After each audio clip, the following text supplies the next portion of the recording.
With the new year here, how about making this the year you focus on your health? Dr. Stu Jones from Riverside Hospital joins us this morning. And doctor, what are the 3 best choices people can make to improve their health this year? You know, they always make the top of the resolution list there, and one is smoking, stop smoking, losing weight, and exercising, increase your exercise. Okay, so I mean, what are the keys to success? You know, when you're starting a New Year's resolution, you want to do something that's achievable, something you can stick to. That's right. What are the keys to success with quitting smoking? Well, the big thing with smoking is, you know, going into it with a plan. A lot of people will say, I'm going to stop cold turkey. I'm just going to stop on January 1st, and that's it.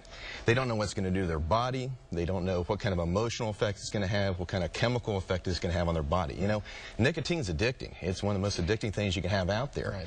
And not only is it addicting, but then you have the habit-forming things. You know, when you're bored, you're sitting there, I want to have a cigarette because I don't have anything else to do. So you have to break that habit as well. And you talk to smokers, that's the hardest thing they've done in their lives most of the time.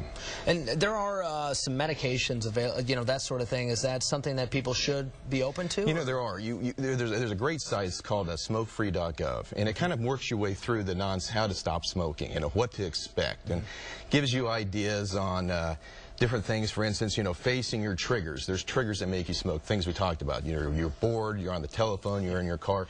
Face those and find substitutes for them. You know, whether it be you're about ready to reach for a cigarette, you know, reach for a pen instead of doodle. Put a lollipop or a toothpick in your mouth. Probably hard for you to do on the news if you were to smoke. But, you know, those type of things, and find, you know, face those head on and find substitutes for them. And, you know, little tricks like write notes of the reason you wanted to stop smoking. You know, it's because I want to be healthy. I want to have extra money. You know, I want my kids to be proud of me. Put those stickies all over the place, you know, where you're usually going to reach for your cigarette. So you do those kind of things. And then there are medications to help as well. There are over-the-counter medications, and there's prescription medications. And the over-the-counter ones are mostly the nicotine replacement systems, you know, whether it be the gum or the patches, right, those type of things. And they replace the nicotine, and that allows you to work on the habit-forming things, you know, without the withdrawal of the nicotine. So get used to not using that, you know, grabbing for the cigarette, then slowly withdraw that nicotine.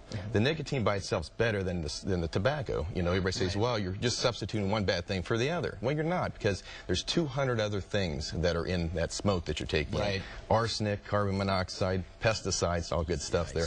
And so you are still benefiting yourself, and that allows you to finally withdraw from that nicotine.